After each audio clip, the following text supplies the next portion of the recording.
السلام علیکم ورحمۃ اللہ وبرکاتہ۔ ناظرین حضرات، آج کا جو بیان ہے وہ یہ ہے کہ کامیابی کیسے ملے گی اور کامیابی کے لیے کون سا ایسا راستہ اپنایا جائے جس سے کامیابی مل جائے۔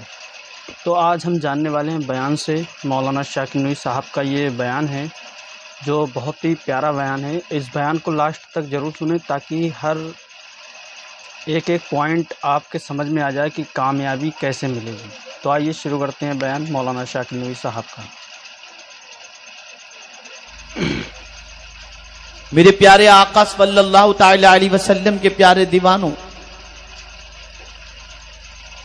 رب قدیر نے آقا کریم صلی اللہ علیہ وسلم کو جتنے بھی اوصاف عطا فرمائے، جتنی بھی خوبیاں عطا فرمائیں، وہ ساری خوبیاں ایسی ہیں کہ ان خوبیوں کو اپنانے والا انسان بھی معاشرے کے اندر باعزت بن جاتا ہے اور باوقار بن جایا کرتا ہے۔ جی، آقا کی کوئی ادا، آقا کا کوئی وصف اور آقا کریم صلی اللہ علیہ وسلم کی کوئی خوبی ایسی نہیں جسے اختیار کرنے کے بعد دنیا کا کوئی انسان ذلیل ہو سکے، بلکہ ہر اختیار کرنے والا شخص دنیا میں بھی معزز ہوگا اور آخرت میں بھی اللہ رب العزت جل جلالہ اسے کامیابی اور کامرانی سے ہمکنار فرمائے گا۔ بے شک۔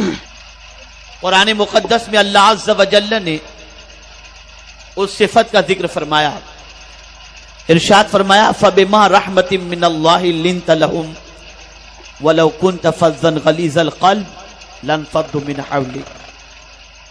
اللہ کی رحمت سے اے محبوب صلی اللہ علیہ وسلم، آپ ان کے لیے نرم دل ہیں۔ اگر آپ سخت دل ہوتے تو یہ غلاموں کا جھمگھٹا آپ کے پاس سے ہٹ جاتا۔ پتہ یہ چلا کہ رسول اعظم صلی اللہ علیہ وسلم کی نرمی یہ پوری دنیا کو جوڑنے کا سب سے بڑا ذریعہ تھی۔ جی، رسول اعظم صلی اللہ علیہ وسلم نرم خو تھے، نرم مزاج تھے۔ آقا کریم صلی اللہ علیہ وسلم کے گفتار کے اندر، کردار کے اندر، انداز کے اندر نرمی کا پہلو نمایاں طور پر چھلکتا نظر آتا، اور اسی نرمی سے رسول اعظم کے قریب بھی لوگ ہوتے۔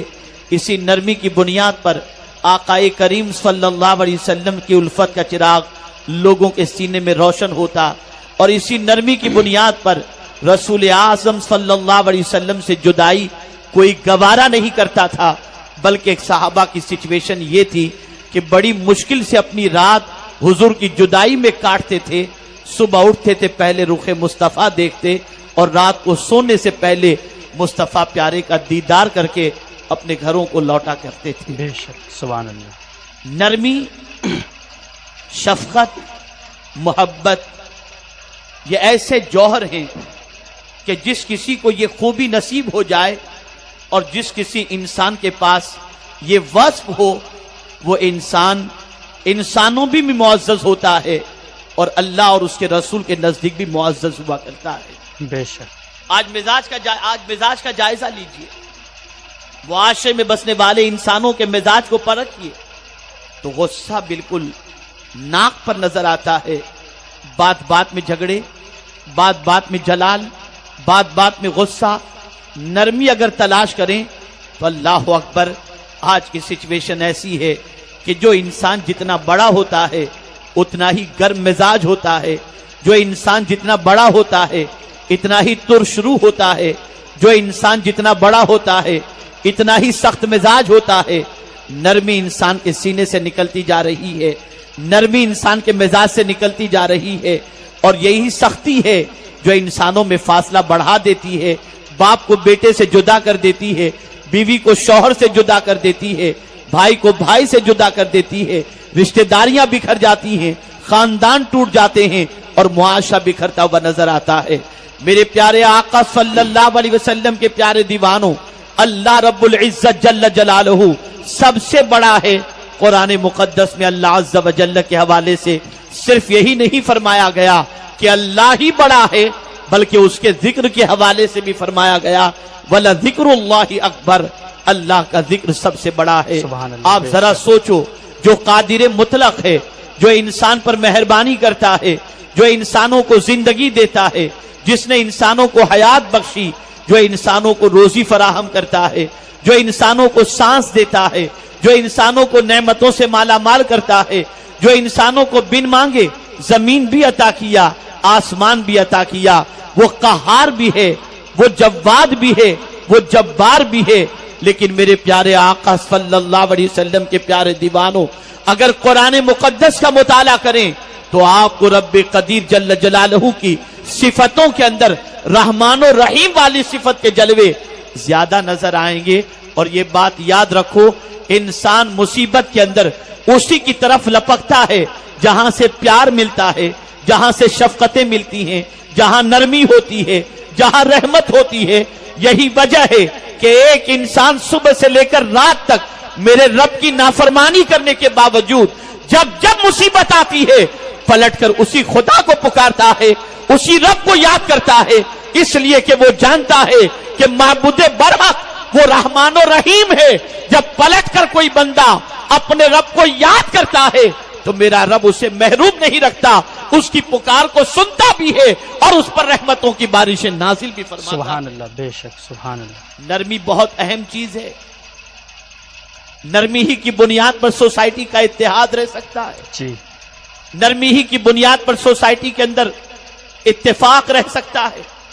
اور اسی لیے جتنے بڑے ہیں ان کی ذمہ داری یہ بن جاتی ہے کہ وہ اگر رسول اعظم صلی اللہ علیہ وسلم کی سوسائٹی کا ممبر بننا چاہتے ہیں تو ممبر بننے کے لیے رسول اعظم صلی اللہ علیہ وسلم نے حدیث میں فرمایا، من لم یرحم صغیرنا ولم یوقر کبیرنا فلیس منا۔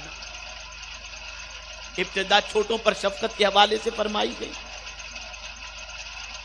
اس جملے کو دیکھیں، من لم یرحم صغیرنا، حضور نے پہلے فرمایا، حدیث کا پہلا جملہ یہ ہے، اور بعد میں فرمایا گیا ولم یوقر کبیرنا، یعنی ہر بڑے کے لیے ضروری ہے کہ وہ پہلے چھوٹوں پر شفقت کرے، اور چھوٹوں کے لیے ضروری ہے کہ وہ بڑوں کا احترام کرے، بڑوں کی تعظیم کرے۔ جی بے شک۔ آج ہم دیکھیں تو معاشرے کی بڑی عجیب سچویشن ہے، معاشرے کا بڑا عجیب حال ہے، جو جتنا بڑا ہے اتنا ہی اپنے آپ کو قہر و غضب کا مالک تصور کرتا ہے اور قہر و غضب ڈھاتا ہوا نظر آتا ہے۔ بہت سارے باپ، ان کے مزاج کے اندر اتنی سختی ہوتی ہے کہ بیٹا باپ کے آنے سے پہلے سو جانا پسند کرتا ہے کہ کہیں ایسا نہ ہو کہ باپ آنے کے بعد مجھ پر قہر برپا کرے اور جلال کی بارشیں کرے۔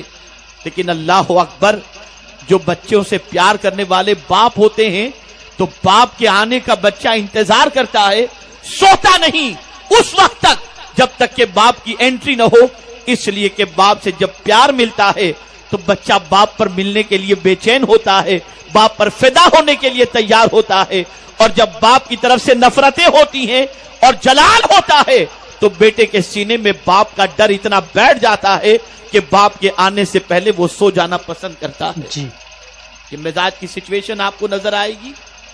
شوہر ہے، ترش روح ہے تو اس کے مزاج کی یہی پوزیشن ہوگی، تو بیوی کا معاملہ یہ رہے گا، وہ اپنے شوہر کے سلسلے میں محتاط رہے گی، اس کے آنے کا خوف ہوگا، آنے کی خوشی نہیں ہوگی۔